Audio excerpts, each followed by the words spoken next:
বলো বলো, আমার একদিন সুযোগ আসবে। হ্যাঁ, সেই অপেক্ষাতে তুই আর তোর বৌদি বসে থাকিস। অফিস যাবে তো? হ্যাঁ।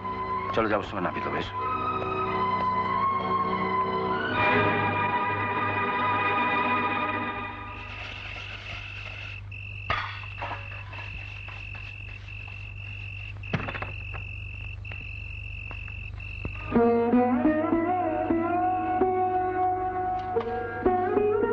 বাবা, বাবা, কি টিকা গেলি?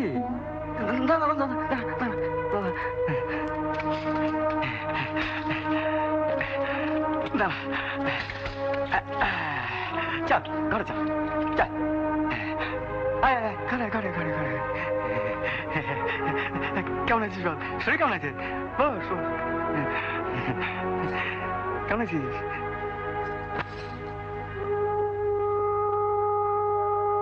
তোমাকে বাসন মাজতে হচ্ছে, আমার যে কি ভীষণ খারাপ লাগছে বাবা। ন্যাকামি করিস না। খারাপ লাগছে? খারাপ লাগছে তো বিয়ে করতে গেছিলিস কি জন্য? তখন জানতিস না তুই বিয়ে করলে আমাদের এই দশা হবে? তোকে আমি কি করে বোঝাবো দাদা, তোদের ছেড়ে যেতে আমি চাইনি। ও বাড়িতে গিয়ে আমি খুব ভালো নেই রে। পোশাক আর সাজগোজ দেখে তো মনে হচ্ছে না তুই খুব খারাপ আছিস। ইচ্ছে না থাকলেও চাকরি করতে গেলে একটু ভালো পোশাক পরতে হয় রে দাদা। চাকরি মানে? শ্বশুরমশাই অনুমতি নিয়ে আমি এই মাস থেকে আবার চাকরিতে জয়েন করেছি বাবা। উনি বলেছেন মাইনে পুরো টাকাটা তোমার হাতে তুলে দিতে। আমি তোরও একটা চাকরির চেষ্টা করছি দাদা, বসকে বলেছি, উনি বলেছেন ঠিক একটা ব্যবস্থা করে দেবেন। শোনো বাবা, আমাদের বাড়িতে যে মেয়েটা কাজ করে সেই শর্মার একটা বোন আছে। মেজ বৌদি, ও আয় আয়, যা প্রণাম কর। ঠিক আছে ঠিক আছে, থাক। কিরে, সব কাজ করতে পারবি তো? পারবো। শোন শোনো মা, এই ভাঙা মাছটার জন্য বাবা ওকে 100 টাকা দেবে, তারপর প্রত্যেক মাসে 200 টাকা করে। ঠিক আছে মেজ বৌদি। আমি অফিসে যাওয়ার পথে ওকে বাবার কাছে রেখে আসবো। শর্মা, এই শর্মা, যাই বড় বৌদি।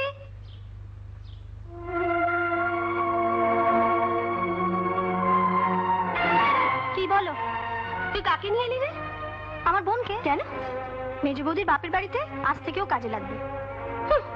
ওর বাবা আর ভাই নিজেরাই দুবেলা খেতে পায় না, আবার কাজের লোক রাখবে। তোর বোনের কাজের দরকার তো আমাকে আগে বললি না কেন? একটা চিঠি লিখে বাবার কাছে পাঠিয়ে দিতা, পায়ের ওপর পা তুলে থাকতে পারতি। মিথ্যে কথা বলে না তো ছোট বৌদি, তোমাদের সবাইকে আমি বলে রেখেছিলাম, তখন কেউ গা লাগাওনি। যেই একটা কাজ ছুটে গেল অমনি। ঠিক আছে, পাঠাচ্ছিস পাঠা, তোর বোন ঠিক মতো টাকা পায় কিনা সেটা দেখিস।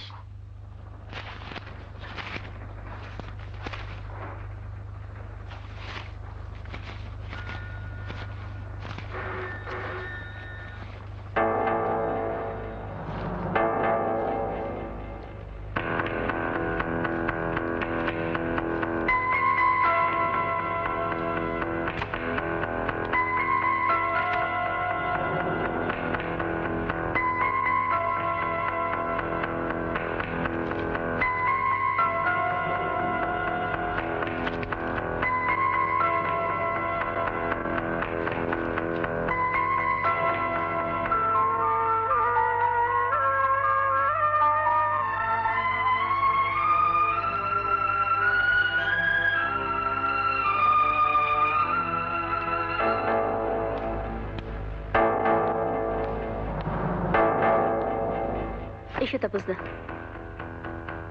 টাকাগুলো ঠিক আছে তো? হ্যাঁ। শোন, অফিস ছুটি হলে সোজা টাকাগুলো বাবাকে দিয়ে আসবি। হ্যাঁ, দাদা যতদিন চাকরি না পাচ্ছে ততদিন তো দিতেই হবে। বরুণটা একটা অপদার্থ, তোর মতো বউ পেয়েও। সবই আমার কপাল তাপসদা। তুমি জোর করে ওর সঙ্গে আমার বিয়ে না দিলেই পারতে। বুড়ো বাবাকে ছেড়ে থাকতে আমার একদম ভালো লাগে না।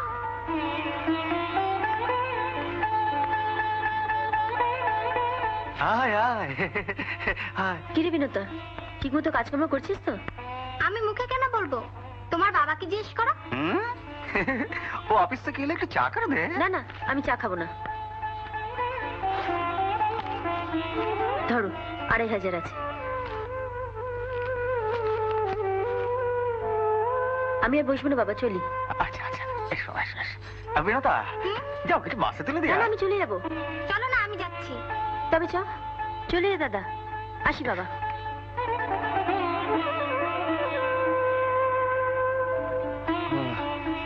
একটা কাগজ কলম নিয়ে আয় তো, মাসকাবারির মালের লিস্টটা করে ফেলি। কাল সকালে গিয়ে বাজার থেকে মালটা কিনে আনবি।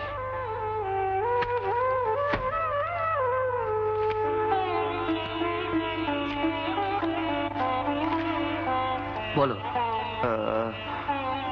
চাল 20 কেজি, আর আর ডাল 1 কেজি, আর আসতে পারি? আরে এসো বাবা, এসো এসো।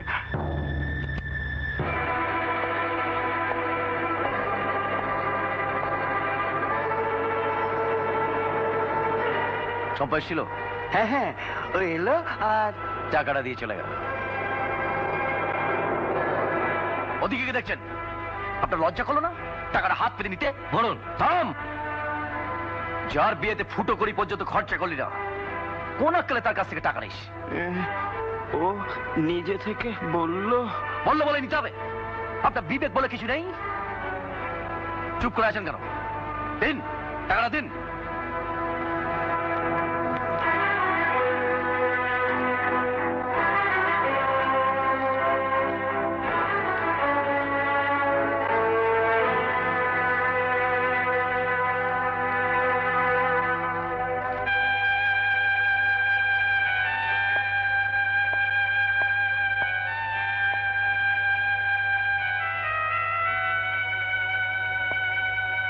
শুনুন,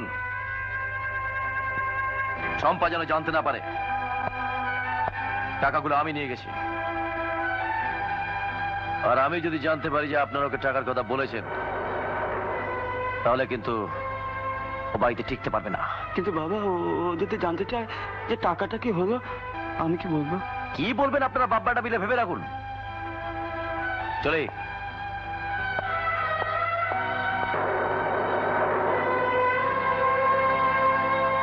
মেজো বৌদি, ও মেজো বৌদি, মেজো বৌদি, ও মেজো বৌদি, আসছি। কি হয়েছে শর্মা?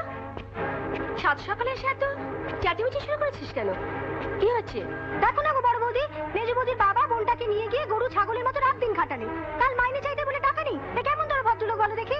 তোকে তো আগেই বলেছিলাম, তখন তো শুনলি না আমাদের কথা। কি হয়েছে শর্মা? আর কি হয়েছে? তোমার কথা মতো তোমার বাপের বাড়িতে বোনকে কাজে লাগালাম। 15 দিন খাটিয়ে একটা টাকা না দিয়েও ভাগিয়ে দিলে। টাকা দেয়নি? চল, পরে ব্যাপারে না বলেই লাভ নেই। টাকা লোভ করেছিল, এখন বুঝুক ঠেলা। তুমি আমার বোনের চোখের সামনে এই এক গোছা টাকা তোমার বাবাকে দিলে। তোমাকে বাসে তুলে দিয়ে গিয়ে ফিরে গিয়ে টাকা চাইতে তোমার বাবা বললে টাকা নেই, পরে নিবি। এ কেমন ধরো জোচ্চ চিটিংবাজ লোক রে বাবা, বাইরে দাঁড়িয়ে আছে। ঠিক আছে, তুমি কাজ করো, আমি অফিসে যাওয়ার পথে ওকে বাবার কাছে নিয়ে যাচ্ছি। ও গিয়ে কি করবে? ওরম জোচ্চের বাড়িতে আর কাজ করবে না। তুমিও টাকা পয়সা সব বুঝিয়ে দাও। তোমার বোনকে উপরে পাঠিয়ে দাও, আমি টাকা দিয়ে দিচ্ছি।